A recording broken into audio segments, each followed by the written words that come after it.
Do you have the problem of gripping so tight that you can't swing the club? Oh man, especially guys, we see it, your veins are popping out. When I first got into the business back in 1993, the golf business, my dad, he loved to play. He couldn't break 100. He was always frustrated, but he loved the game. His number one fault, as I look back on it, was no ifs, ands, or buts about it, just squeezing the club too tight. Now through golf, we've heard many different tips.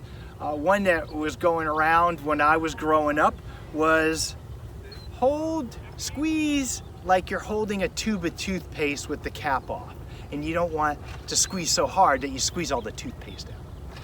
And then a famous one was by Sam Snead saying, hold it as gently as you hold a bird. Well, I've never held a bird before, and I don't know if you have either. I couldn't imagine what that meant while swinging a club, holding a bird. None of those, though, helped my dad. So I wanted to find out how to help him. So he'd get up and he'd be standing over the ball and he'd be holding on like this, and he was trying not to hold tight. And I said, well, Dad, you need a waggle. You need to waggle the club. So he gets up and he starts doing this and starts waggling the club, and he gets up and he hits this great shot. Great shot. I'm like, woo! You did it. And he's like, yeah, I got it. And then the next ball he got up and the waggle that was like loose like this, it started to become a little bit more tight. And then he went and he swung, and it wasn't a terrible shot, but it wasn't a great shot. And because that wasn't as good as the previous shot, his frustration level went up a little bit more, and guess what happened to his grip even more? It got even tighter. And then the waggle started becoming like this. He just couldn't do it. Now, what causes the tension? A lot of people, the way we talk about it is the toothpaste or holding the bird or holding lightly. Those are just unrealistic. You're hitting a damn ball and you're swinging. How are you gonna grip light? You gotta hold on to this thing. That's one. Number two, and very important, is it's not your hands that are creating the tightness. They're just the messenger. That's where you feel it. In your arms, that's where you feel it, but they're not creating it. They're just delivering what's happening where? Up here, and what's happening here with your breath. If your breath is getting short and it's getting like people when you get mad or you get excited and the breath gets short, your movements and your hands, they're gonna get tighter. If you're breathing, you're gonna be looser. So for the golfers that are fighting the tight grips and the tension in the arms, it's not fighting the arm, fixing the arms or fixing the hands. It's fixing on what's happening inside of you. And a lot of people are gonna be watching this going, oh, I want a swing tip, I want this. This is the best freaking swing tip. Because none of those other swing tips will work until you are. I look back a few years ago when Dustin Johnson won the US Open.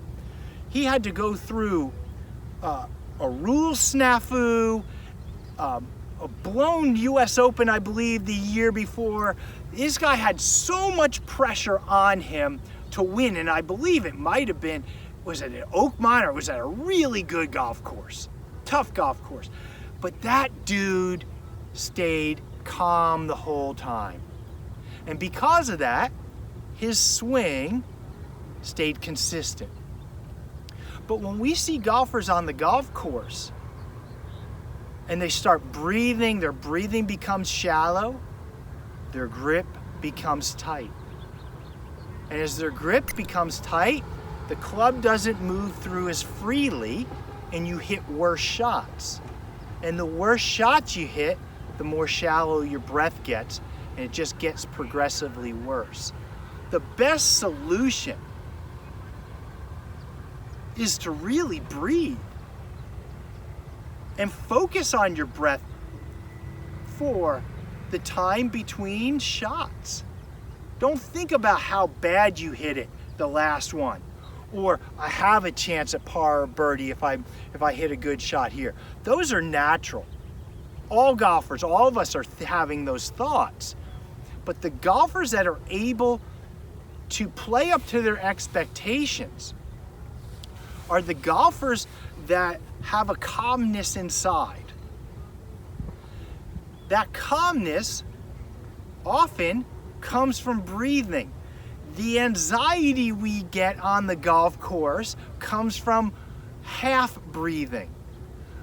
In between shots, suck it in through the nose. Let the stomach expand. Let the lungs expand so you feel it in the stomach. And then compress the stomach and let it come out. And do that. When we see the better players, if they're hitting a shot over there, when we hit a better player, when they come behind the ball, most of us are thinking, okay, they're lining up there where they're going to hit it and planning their strategy, and that is correct.